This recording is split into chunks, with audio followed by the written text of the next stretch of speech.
आपसे ये प्रश्न है जैसे कि मेरी बात एक मुसलमान भाई से हुई। मैं मीट मछली नहीं खाता हूँ। तो हमने उनको कहा कि आपके कुरान में ऐसा लिखा है क्या कि बकरों को मारना चाहिए? तो उन्होंने कहा हाँ, हमें इजाज़त है, इसलिए हम खाते हैं।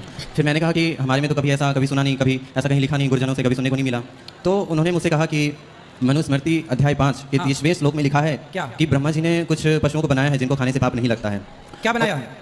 कुछ पशुओं को ऐसा बनाया है जिनको खाने से पाप नहीं लगता है। तो फिर मैं चुप हो गया। किसको खाने से पाप नहीं लगता? पशु को। भाई वो जो कह रहे हैं वो गलत कह रहे हैं। हमारे यहाँ जो मांस शब्द आया है ना बेटा जी। हमारे यहाँ उड़द की दाल को संस्कृत में मांस कहा जाता है। फलों के गूदा को मांस कहा जाता है। फलों का जो गूदा होता है उसे क्या बोलते हैं? संस्कृत में उसे मांस कहते हैं। संस्कृत भाषा में उसे क्या कहते हैं? हाँ। और जो उड़द की दाल होती है, उड़द समझते हैं ना जी, उड़द की दाल को संस्कृत में क्या बोलते हैं? मांस। तो जहां जहां संस्कृत में मांस शब्द आया है लोग जानते नहीं है, इसलिए वो मांस को मांस से समझते हैं, जबकि फल के गूदा और दाल को मांस कहा जाता है संस्कृत में, उसका नाम है। अब लोग नहीं जानते तो फिर अर्थ का तो अर्थ करेंगे ना जी। फिर मैंने नहीं माना, तो उसी वक्त उसने गूगल करवाया कि आप देख लो, तो उसमें लिखा हुआ था, इसलिए मैं सोचा कि अभी महाराज जी आए हैं तो उनसे बेटा वो प्रश्न सब ना करूंगा। जो लिखा हुआ है कई बार उसे समझने के लिए